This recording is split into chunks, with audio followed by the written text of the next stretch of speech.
হালুয়াঘাট থানা পুলিশ কর্তৃক আয়োজিত আজকের এই সংবাদ ব্রিফিং এ আপনাদের সবাইকে স্বাগত জানাচ্ছি।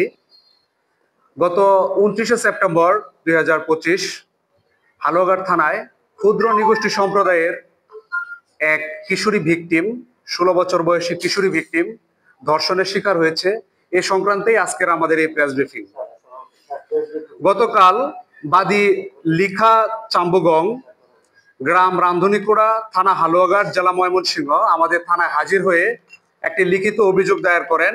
বিবাদী আবুল বাশার, বিবাদী মিলন মিয়া এবং অন্য আরেকজন অজ্ঞাতনামা বিবাদীর বিরুদ্ধে।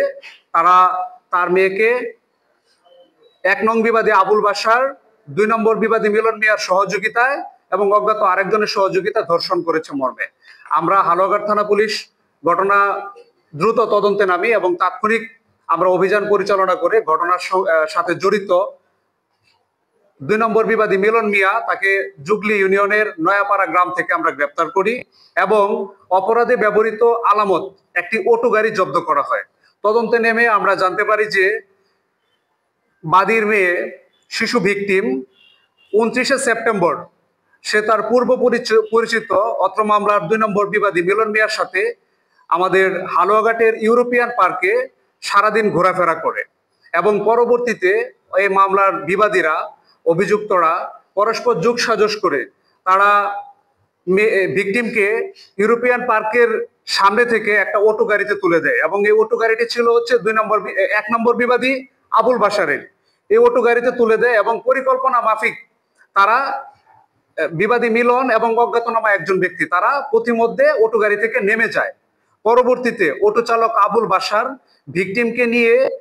বিভিন্ন দিকে ঘোরাফেরা করে এবং তাকে বাড়িতে পৌঁছে দেওয়ার নাম করে জুগলি ইউনিয়নের নয়াপাড়া গ্রামের কাইজংখালী ব্রিজের পশ্চিম পার্শ্বে নিয়ে রাত অনুমান 8:30 ঘটিকার সময় জোরপূর্বক ধর্ষণ করে এবং পরবর্তীতে বিবাদী আবুল বাশার ভিকটিমকে পুনরায় ভয়ভীতি প্রদর্শন করে অটোতে তুলে নিয়ে আবার ঘটনাস্থল থেকে ধারা ইউনিয়নের রুস্তমপুর শাকিনস্ত একটি আকাশমণি গাছের নিচে নিয়ে পুনরায় তাকে ধর্ষণ করে এবং রাত অনুমান 11 ঘটিকার সময় ভিকটিমকে সেখানে ফেলে রেখে চলে যায়। পরবর্তীতে ভিকটিম তার পরিবারের সাথে যোগাযোগ করে বাড়িতে গিয়ে এবং পরের দিন থানায় এসে তারা আমাদের এখানে অভিযোগ দায়ের করলে আমরা থানা পুলিশ তদন্তে নেমে আমরা প্রথমেই অপরাধে ব্যবহৃত যে অটো গাড়ি সেটাকে জব্দ করি, ভিকটিমকে জিজ্ঞাসাবাদ করে এবং তার কাছ থেকে আমরা ঘটনার সত্যতা যাচাই বাছাই করে 2 নম্বর আসামি মিলন মিয়াকে গ্রেপ্তার করি এবং পরবর্তীতে অত্র ঘটনার যে মূল অভিযুক্ত ধর্ষক, অপরাধী যিনি মূল নেতৃত্ব দিয়েছেন বিবাদী আবুল বাশার, তাকে আমরা আজকে বেলা 2:10 ঘটিকার সময় আমাদের ধারা ইউনিয়নের কুতিকুড়া গ্রাম থেকে গ্রেপ্তার করি এবং ভিকটিমকে